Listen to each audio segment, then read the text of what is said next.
Sa padayon sang aton palugayawon diri sa El Toro Zoo sa munisipalidad sa La Castellana. Gani opdan na naman kita. Diri lang sa biyaheng K5.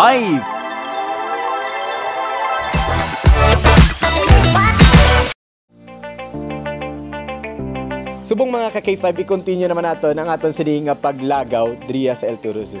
Pud naman naton si Ma'am Edna, no? Subong siya man ang isa sa mga zoo curator sa El Toro Zoo, mga ka-K5. Kaupod si Ma'am Edna, mga kapispisa naman ang iyang ginpakita sa aton.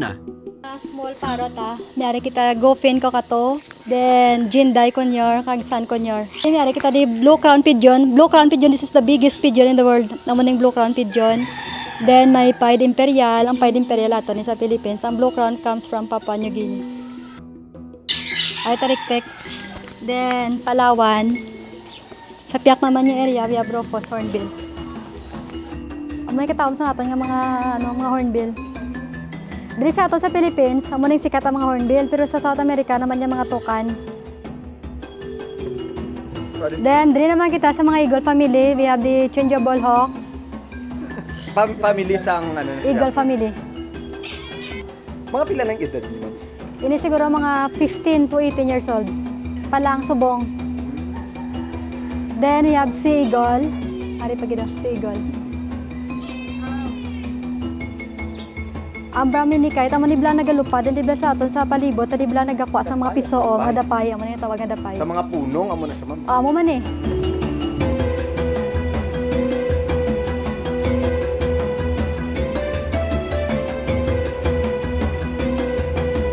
Ari man diri ang mga dalagko nga mga python. Amo naman yung suspense area, diri kay kalabanan sa mga tao, diri magabot, di kakakibot, ginadi mong kay gado. Nga isa ka python gali ni, no? Burmese python gali ang ari di sa tubang ka. Ari pagidiri Allah kuda. Ari nga to ni nga reticulated Amo ni sa ngaton di sa Asia, amo ni nga to di nga magkal. Amo ni nga tawag nga magkal, popular ni sa magkal. Ari hybrid naman ni nga magkal. Once a month lang kami ga-feed sa mga big snakes naton dire. Ang albino. Ari ang albino amo ning ano. Amo ning magkal nga albino. Kag mga exotic na mga isda, kag mga turtles. Ito naman isang isa sa mga pinakagwapo nga mga isda makita mo sa South America. Then the alligator gar. Then may ari naman kita diri. We have the alligator snapping turtle. Mas naka-open ang mouth niya, kinagagwang niya nga dila. So sa wild amo ning nagamit niya para magpaon sa mga isda. May araman sila sang Visayan spotted deer, kag ila kasuwari bird, ang pinakadako kag delikado nga pispis. Madamo pa ang mga reptiles diri. Kung mga ka-K5 nga iguana is nagaedad na sang 8 years old. Kag ang mga ginpabrid nga python. Kag antes kami nga nag-proceed sa next nga area, digid pwede nga lumpuasan ang snake challenge. Wow, una gid si Direk. Wow, picture na si Direk. Tapos si Haring Solomon.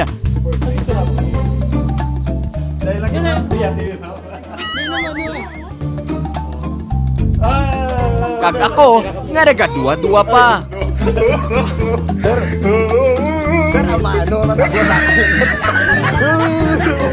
Amo na kami ako. Sir, ako ulo. Wala na siya.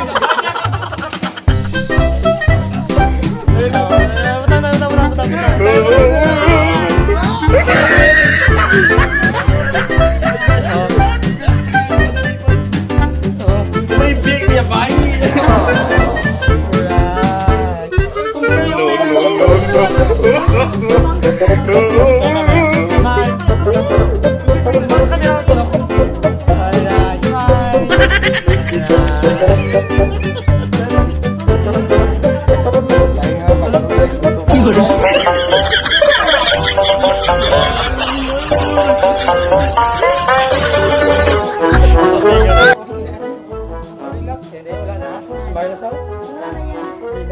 Congrats to me kay nalampuasan ko ang kakulba sa manog.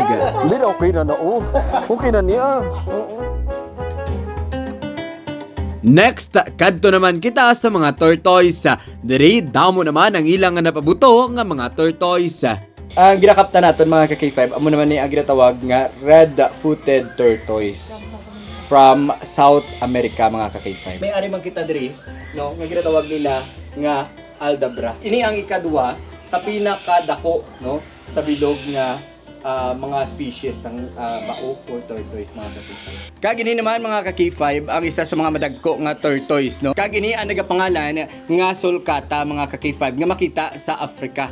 Kag ini ang nagaedad pa lamang 10 ka tuig mga ka-K5. So siya do ka hubin pa apang pinaka or dako na ang iya nga size mga ka-K5. Kag mga ka-K5 nagalawig ni sila, no, sang masobra 100 years driya sa aton nga kalibutan. Kag syempre, ari man ang mga tarantula kag mga scorpion.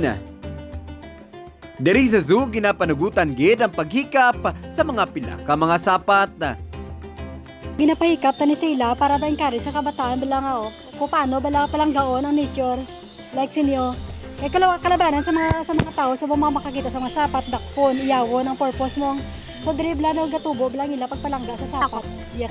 Subong mga ka-K5, amo naman ni ang ginakapta naton. Amo naman ni ang ginatawag nga kakatu o kon umbrella kakatu, no? So subong mga ka-K5 as in pwede mo siya makaptan kago nagapakitang gila sa sato no. Man. Gani apila man ni Edna nga maglagaw diri para masuportahan ang ini nga zoo.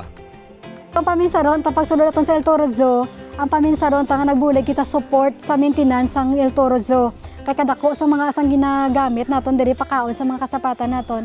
Amo nag-encourage ta mga kabataan mag field trip para nga makabulig kita diri maintain sa mga sapat naton. Advocacy sa El Toro Zoo, gina-adapt naton ang mga animals bala kay kung kaisa may mga tawo nagakolek sa mga animals, hindi na nila ma-maintain so gina-adapt naton kag gina-breed. Ang isa naton diri ka tuyo nga ma-preserve naton ang ilang mga animals, ma-save naton, ma-preserve kag ma-proteksyonan. Mga ka-K5, para makabulig makamo agud nga magtin-ad ining zoo, no, magkadtuig kamo diri lamang sa El Toro Zoo. Para sa biyayeng K5, ako si ka-K5 Jerry Lou Mungkal na Luis para sa kampiyon nga balita, serbisyo publiko kag kalingawan sa Negros, K5 News FM.